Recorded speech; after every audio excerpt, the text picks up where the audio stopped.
अस्सलाम वालेकुम dear students. आज का जो आपका टॉपिक है strength of acid and base और आयनाइजेशन ऑफ वाटर। और आयनाइजेशन ऑफ वाटर के अकॉर्डिंग हम कैलकुलेट करेंगे pH and pOH in aqueous medium. तो सबसे पहले हम डिस्कस कर लेते हैं कि आपके पास स्ट्रेंथ ऑफ एसिड और स्ट्रेंथ ऑफ बेस क्या होती है। ये टॉपिक तो सेकंड है, आयनाइजेशन ऑफ वाटर, इसको हम देन देखेंगे। सबसे पहले हम देखते हैं स्ट्रेंथ ऑफ एसिड। तो सबसे पहली बात तो स्टूडेंट्स आपको जो है ना स्ट्रेंथ ऑफ एसिड की डेफिनेशन का पता होना चाहिए। स्ट्रेंथ ऑफ एसिड की जो डेफिनेशन है वो है बेटा the ability of an acid to donate a proton is called strength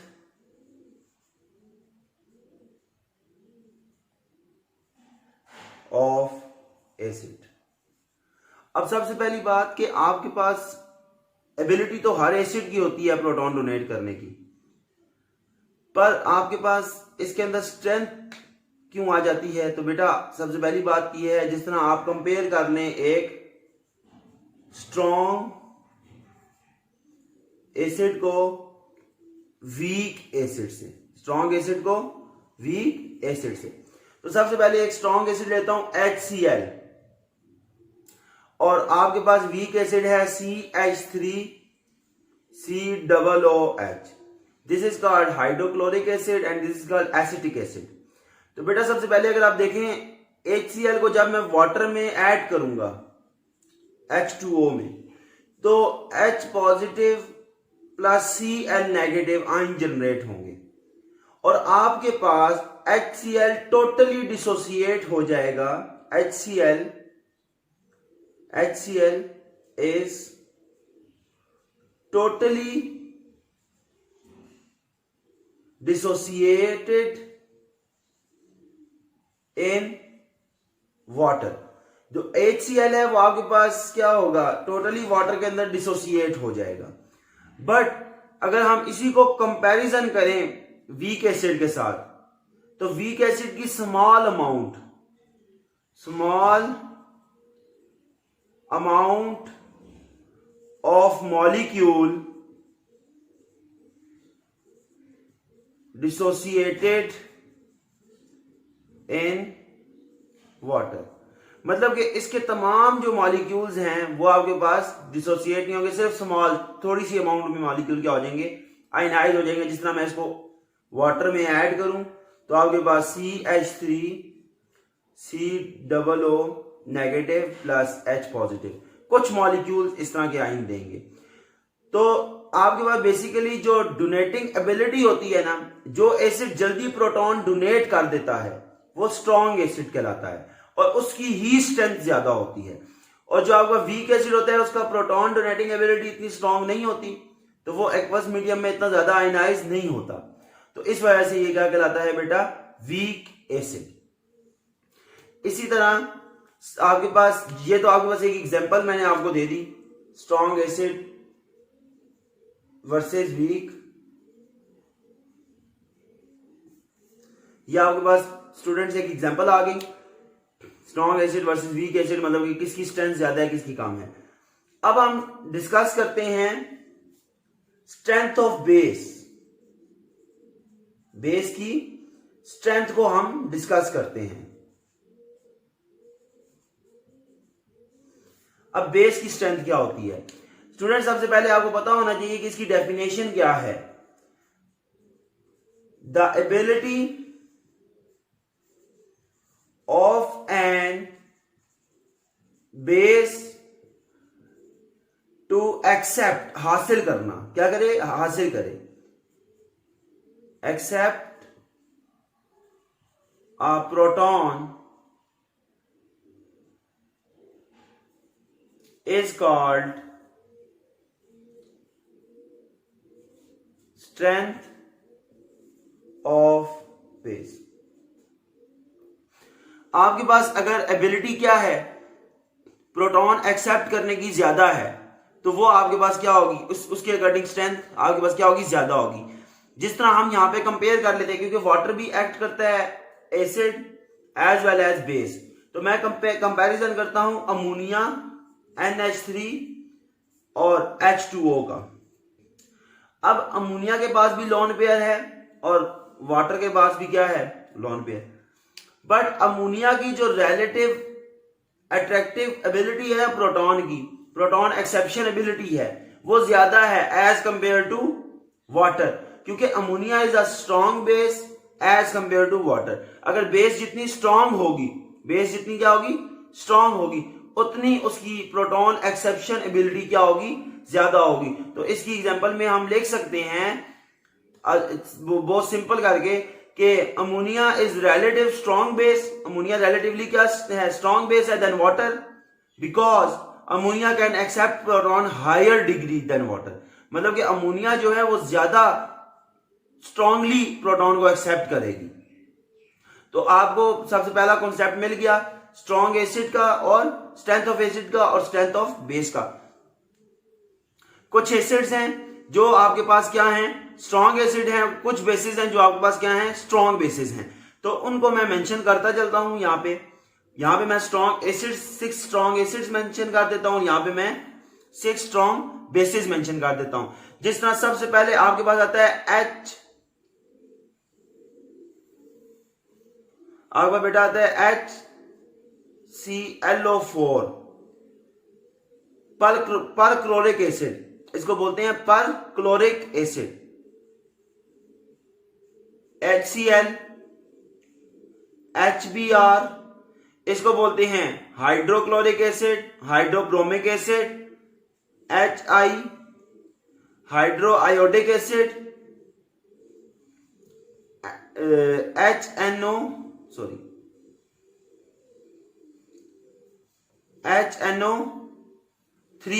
ये आपके पास बेटा है नाइट्रिक एसिड। और इसके बाद आपके पास आ जाता है H2SO4, ये आपके पास क्या है बेटा, सल्फ्यूरिक एसिड। 6 स्ट्रॉन्ग एसिड्स मैंने लिख दिए। अब मैं 6 स्ट्रॉन्ग बेसिस आपको बता देता हूं वो कौन कौन सी हैं। तो सबसे पहले LiOH, lithium hydroxide. NaOH, sodium hydroxide. KOH, potassium hydroxide. CaOH whole twice, calcium hydroxide. उसके बाद आपके पास आ जाता है SrOH whole twice, strontium hydroxide. BaOH whole twice, this is called barium hydroxide. तो ये आपके पास 6 स्ट्रॉन्ग बेसिस हैं और ये आपके पास 6 स्ट्रॉन्ग एसिड्स हैं। इनको आप नोट कर लें अपने पास। तो अब इनकी एबिलिटी क्या होगी, स्ट्रॉन्ग होगी, प्रोटॉन डोनेटिंग एबिलिटी। ठीक हो गया। तो अब हम सेकंड टॉपिक इसका देखते हैं, ionization constant of water. Second topic है आपके पास ionization constant of water.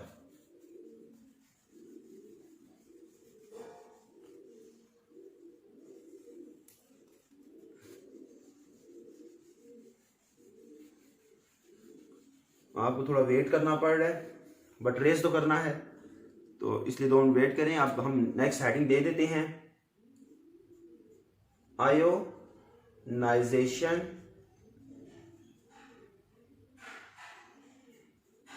Constant of H2O water.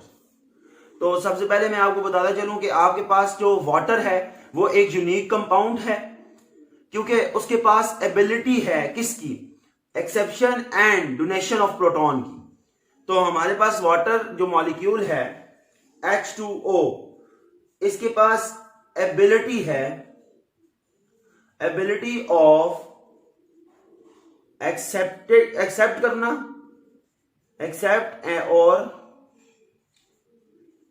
Donate of proton. ये एबिलिटी है वाटर के पास। इस वजह से वाटर जो है आपके पास सेल्फ आयनाइजेशन करता है, मतलब कि इट सेल्फ आयनाइज हो जाता है, बट इसका जो रिएक्शन का एक्सटेंट है वो बहुत स्मॉल होता है। उसका जो आयनाइजेशन का एक्सटेंट है वो बहुत स्मॉल होता है, कम पैरामीटर पे आयनाइज होता है। जिस टाइम H2O को हम H2O में ही डिसॉल्व करते हैं तो आपके पास क्या बनता है, H3O positive plus OH negative. एक आपके पास जनरेट होता है हाइड्रोनियम आयन और एक आपके पास जनरेट होता है OH नेगेटिव आयन। आपके पास ये जो वाटर है फिर भी लार्ज अमाउंट में आपके पास क्या ही रहता है, वाटर रहता है। तो अब इसका हम Kc लिखते हैं।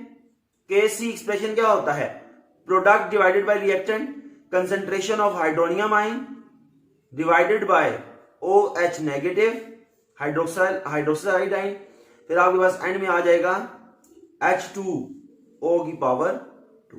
ये वाटर इसके साथ ले जाऊंगा, Kc with H2O is equal to H3O positive and OH negative. अब मैंने कैलकुलेट करनी है KW। क्या कैलकुलेट करना है, KW, क्योंकि जो आपके पास KW है वो इक्वल होता है equilibrium constant into concentration of water molecule, इसके इक्वल होता है। तो सबसे पहले हमें Kc पता होना चाहिए और फिर हमें कंसंट्रेशन ऑफ H2O पता होनी चाहिए। तो जाहिर सी बात है, मैंने आपको बताया है कि आपके पास जो Kc है वो डिपेंड करता है टेम्परेचर पे। टेम्परेचर इंक्रीज करेगा Kc इंक्रीज करेगा, टेम्परेचर इंक्रीज और डिक्रीज करता है, डाउन और फॉल आता है। तो कंसंट्रेशन ऑफ वाटर आपके पास क्या होगी, तो आपने रिमेंबर रखना है concentration of water at 25 degree C. 25 degree C पे वाटर की कंसंट्रेशन क्या होगी, तो आपके पास वाटर की कंसंट्रेशन होगी 55.5 मोल पर डीएम क्यूब, मोल पर डीएम क्यूब, ये कंसंट्रेशन होगी। अब हम आपको Kc भी पता होना चाहिए, तो बेटा आपके पास Kc क्या होगा, Kc होगा 1.8 इंटू 10⁻⁻16 मोल पर डीएम क्यूब। तो ये दोनों वैल्यू आपको पता है किसके ऊपर है, 25 डिग्री सी पे। तो इन दोनों को हम प्रोडक्ट करेंगे तो हम कह सकते हैं KW is equal to H3O positive and OH negative. तो अब यहां से हम कैलकुलेट कर सकते हैं कि KW क्या होता है, KW is equal to 1.8 into 10⁻⁻16 और मल्टीप्लाई बाय 55.5। इसे मल्टीप्लाई करेंगे 1.4 into 1.0 into 10⁻⁻14 at 25 degree C. तो ये हमारे पास KW की वैल्यू आ गई है एट 25 डिग्री सी। तो हम लिख सकते हैं H3O positive and OH negative की कंसंट्रेशन 1.0 इंटू 10⁻⁻14 के इक्वल होती है। तो स्टूडेंट आप साथ साथ नोट करते रहें, तो इसी से आगे हम देखते हैं कि मतलब कि ये रिएक्शन कैसे प्रोसीड करता है। ठीक है, तो ये मैं रेज कर रहा हूं, तो आप साथ साथ लिखते रहें सारी डिटेल को। बेटा सबसे पहले मैं आपको बताता चलूं, अगर concentration of H positive ion equal होगी concentration of OH negative ion के, तो आपके पास जो रिएक्शन है, कोई भी रिएक्शन या कोई भी सॉल्यूशन, एक्वस सॉल्यूशन, कौन सा solution, aqueous solution, aqueous solution आपके पास क्या होगा, आपके पास न्यूट्रल होगा। अगर आपके पास H पॉजिटिव जो है ग्रेटर होगा OH नेगेटिव से, तो तब क्या होगा, तो आपके पास बेटा एसिडिक सॉल्यूशन होगा, एसिडिक सॉल्यूशन। अगर बेटा आपके पास H पॉजिटिव आयन की कंसेंट्रेशन लेस देन होगी OH नेगेटिव आयन से, तो तब आपके पास क्या होगा, बेसिक सॉल्यूशन। तब आपके पास क्या होगा, बेसिक सॉल्यूशन, बेसिक सॉल्यूशन होगा। ठीक हो गया। तो अब आपको ये सारी चीज पता चल गई है। उसके बाद हम डिस्कस करेंगे कि आपके पास effect of acid, effect of temperature on equilibrium constant. Equilibrium constant का क्या इफेक्ट होता है टेम्परेचर के ऊपर, KW पे क्या इफेक्ट होता है। तो मैं यहां पे हेडिंग दे देता हूं, इफेक्ट ऑफ टेम्परेचर का इफेक्ट ऑन इक्विलिब्रियम